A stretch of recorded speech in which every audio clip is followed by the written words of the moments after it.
لیکن اوس هم وخت شته دی، نیم رمضان پاتې دی. مونږ کوشش وکړو چې دا رمضان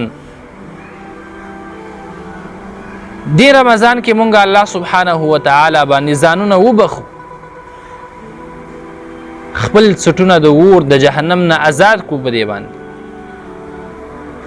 او ډیر نیک اعمال وکړو، د راتلونکي وخت دپاره ډیره توښه برابره کړو.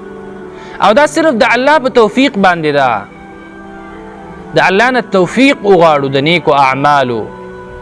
نو محترم ورونو، بعضې داسې اعمال دي چې مونږ له پکار دي مونږ خاص توجه وکړو هغې باندې، او ضرور یې وکړو په رمضان المبارک کې. په قرآن او سنت کې هم ډېر زیات ترغیب ورکړی شوی دی دغه اعمالو ته، او تخصیص یې شوی دی په میاشت د رمضان کې. یو د هغو عباداتو نه چې په رمضان کې په هغې باندې ډېر زیات اهتمام پکار دی، د نورو میاشتو نه پکې ډېر زیات کوشش پکار دی، هغه د قرآن کریم سره تعلق قایمول دي، د قرآن کریم تلاوت کول دي، د قرآن کریم درس کول دي، د قرآن کریم په درس کې شمولیت کول دي. محترم ورونو، الله سبحانه وتعالی قرآن کریم هم په دې میاشت کې نازل کړی دی.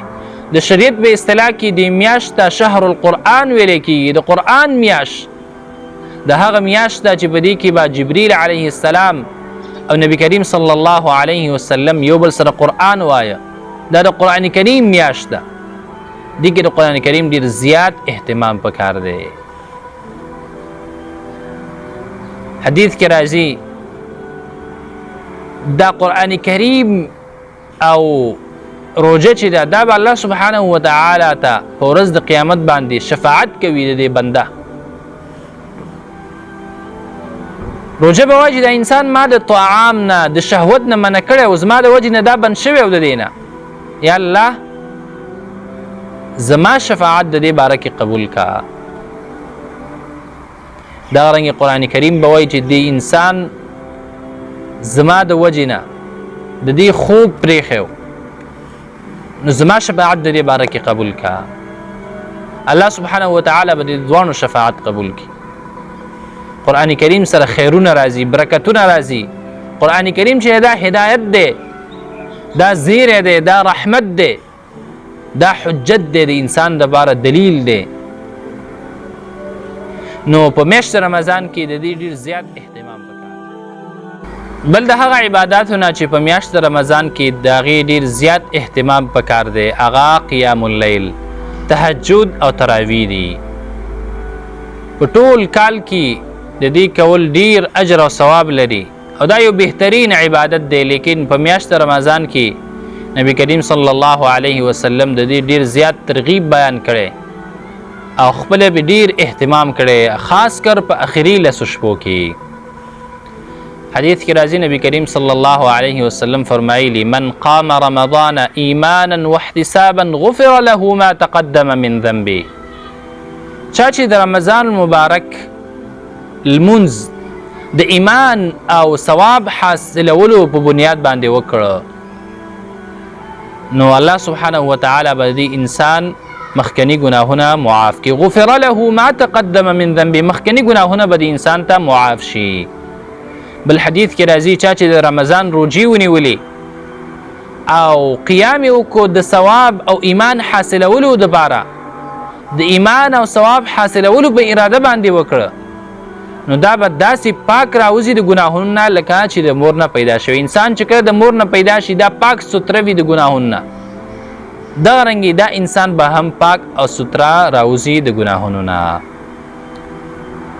الله سبحانه وتعالی ته غوره په منځونو کې وروسته د فرض مانځه نه چې دی هغه د شپې لمونځ دی. حدیث کې راځي افضل الصلات، غوره په منځونو کې وروسته د فرض مونځ نه چې دی الله سبحانه وتعالی ته بهتره او غوره لمونځ هغه چې دی هغه د شپې لمونځ دی. نو دا یو بهترین عبادت دی چې د دې ډېر زیات اهتمام پکار دی. بل د هغه عباداتو نه چې په رمضان المبارک کې د هغې ډېر زیات اهتمام پکار دی هغه صدقه ورکول دي. په میاشت رمضان کې سخاوت کول دي. د نبی کریم صلی الله علیه وسلم عادت مبارک همدا و چې په میاشت د رمضان کې به هغې ډېره زیاته سخا کوله، ډېر زیات سخاوت به کوو، مسکینانو ته به طعام ورکوو، روژهدارو ته به افطار ورکوو. عبدالله بن عباس رضی الله عنه فرمایي کان رسول الله صلی الله علیه وسلم اجود الناس، د الله نبی صلی الله علیه وسلم په ټولو خلکو ډېر زیات سخاوت کوونکی انسانو. او چې کله به د جبریل علیه السلام سره مخامخ کېده په میاشت رمضان کې، نو دې دا سخا به نور هم زیاتېدله. او کله چې به ملاقات وشو نو په هغه وخت کې به د نبي کریم صلی الله علیه وسلم څخه ډېره زیاته وه، ډېره تیزه به وه، لکه د ایله شوي باد او سیلې نه به هم د نبي کریم صلی الله علیه وسلم څخه زیاته وه. بل حدیث کې راځي نبي کریم صلی الله علیه وسلم فرمایي من فطر صائما کان له مثل اجره، چا چې روژهدار ته روژه ماتې ورکړه دې دپاره همدومره اجر او ثواب دی څومره چې د روژهدار دپاره دی.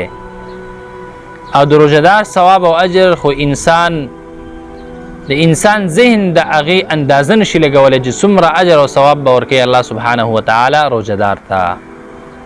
دارنګې بل حدیث کې راځي یو کس پوښتنه وکړه د نبي کریم صلی الله علیه وسلم نه، وایي کوم اسلام غوره او بهتره دی؟ هغه ورته وفرمایل چې ته طعام ورکې خلکو ته او سلام واچوې په هغه چا باندې چې تی پیژنې او که نه پیژنې. نو دا یو بهترین عبادت دی چې باید ډیره توجه ته وکړی شي. بل د هغه عباداتو نه چې په رمضان المبارک کې د هغې ډیر زیات اهتمام پکار دی هغه دعا کول دي. همدا وجه چې الله سبحانه وتعالی په قرآن عظیم الشان کې کله چې د رمضان المبارک بحث ذکر کړی دی د هغې احکامات ذکر کړي دي، ورپسې د دعا ذکر کړی دی. الله فرمایي وَإِذَا سَأَلَكَ عِبَادِي عَنِّي فَإِنِّي قَرِيبٌ أجيب دعوة الداع إذا دعاني فليستجيبوا لي وليؤمنوا بي لعلهم يرشدون. وإذا سألك عبادي وکله چې درنه پوښتنه وکړي زما بندگان زما په باره کې پس زه نږدې یم. أجيب دعوة الداع إذا دعاني، زه د دعا کوونکي دعا قبلومه کله چې ما را وبلي. نو زمانه دی د قبولیت دعا وغواړي، په ما د ایمان ولري، دې دپاره چې مقصد ته ورسیږي.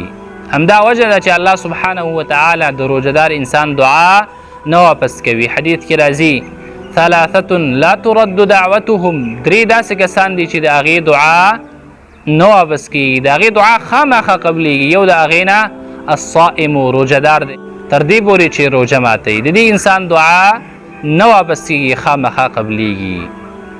بل حدیث کې راځي نبی کریم صلی الله علیه وسلم فرمایي الله سبحانه وتعالی ته د دعا نه بل هیڅ شی ډیر مکرم او عزتمن نه دی، بلکې د هر عبادت نه ورته ډیر مکرم او عزتمن چې دی هغه دعا ده. د دعا درې فایدې حدیث کې راځي نبی کریم صلی الله علیه وسلم فرمایي کله چې یو مسلمان دعا غواړي داسې دعا چې هغې کې ګناه نه وي، د ګناه طلب پکې نه وي، او بل د رشتهدارۍ پرې کول پکې نه، نو الله سبحانه وتعالی دغه انسان ته یو د دې درې خصلتونو نه ورکوي.